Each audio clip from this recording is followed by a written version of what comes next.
master trainer, grew up on the west coast of Canada.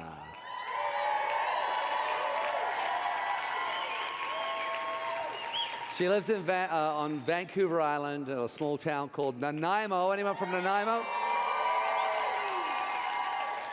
She loves to travel the world and is fortunate that her and a beautiful husband, Sean, who's sitting right here, they get to travel the world, and her big joy is running on the coolest beaches on the planet.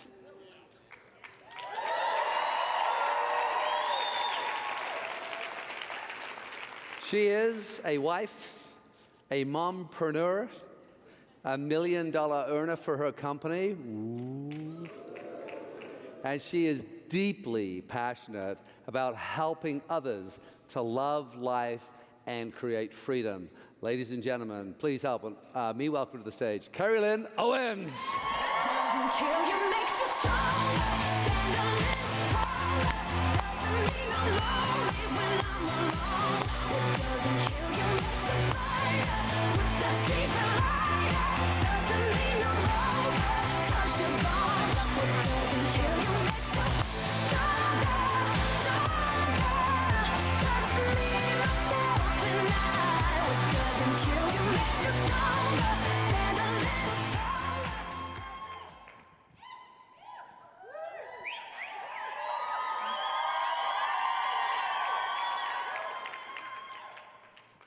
I have a confession to make.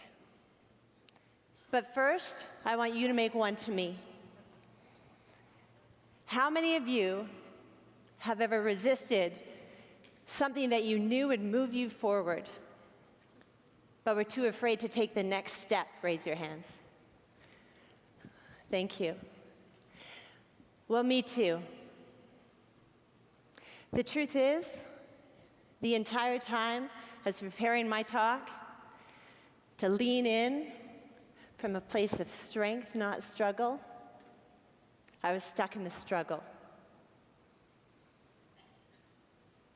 I let self-doubt and comparison sabotage my progress and prevent me from taking that next step.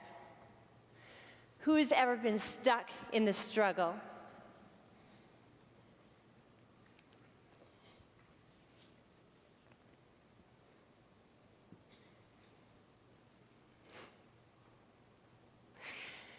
So what I realized is that it's all a journey, and that as long as I was moving forward, I was actually on the right path.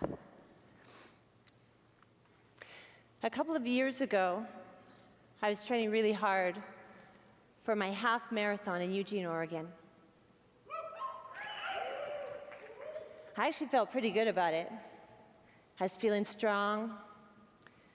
I did everything that I needed to do to prepare myself for that race. There was a road trip.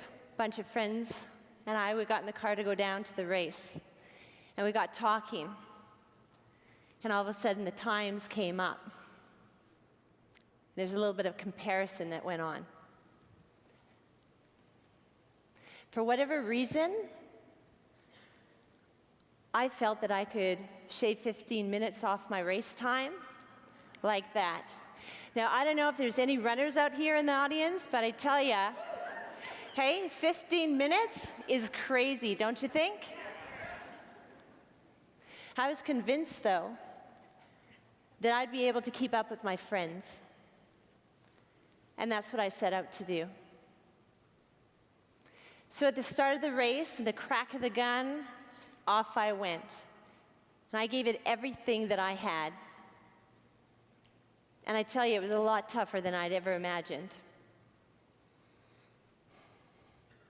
All of the training that I had done and prepared for, I threw completely out the window. And my ego was just large and totally in charge of every step I took. I wanted to be up there with my friends. And what happened next was a life-defining moment for me. I remember it was around the 11-mile mark when everything started to get dizzy and started going black.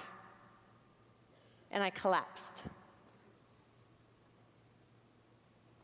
The thought of my family was etched in my mind.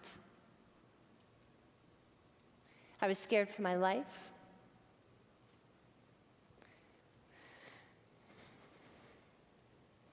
And I wasn't sure if I was going to get to see them again.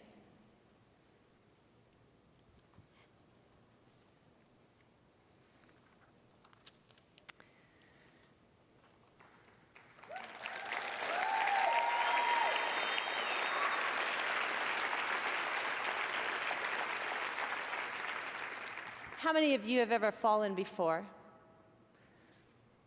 Whether it be emotionally, in a relationship, financially, or maybe physically. Just, I'm tired. I laid down on the side of that road for 30 minutes without anyone coming to my rescue. Some of us lay down for 30 minutes, some of us 30 days, and some of us 3 years before we're able to get back up. How long did you lay down for?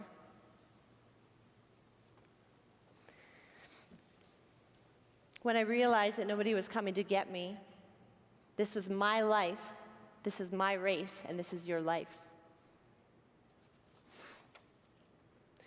So many times we want others to be able to come to our rescue. And I had to realize I'm my own rescue.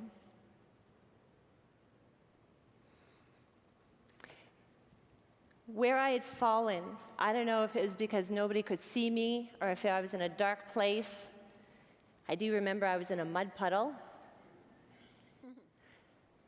I rolled to my knees and I tried to put one step in front of the other.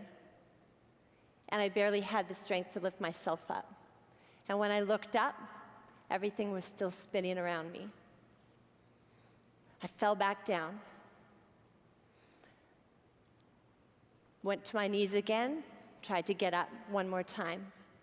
Things were still out of control, spinning. And I fell again. Nobody came.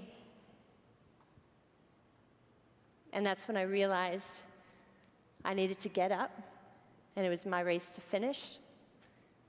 And I didn't have the energy or the stamina or anything to be able to run my last 2 miles.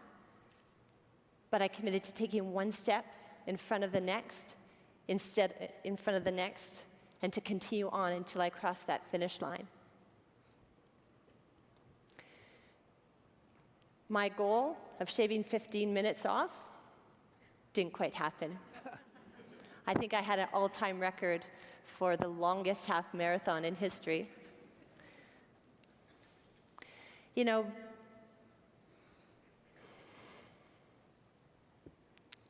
I believe that, I believe that there's no mistakes. There's really only opportunities to grow.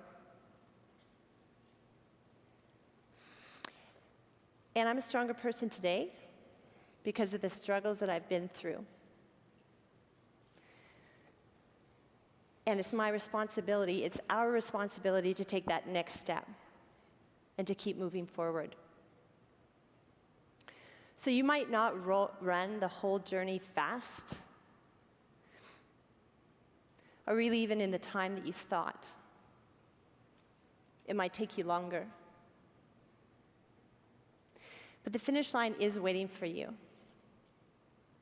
and it's yours to claim. So lean in and keep moving forward.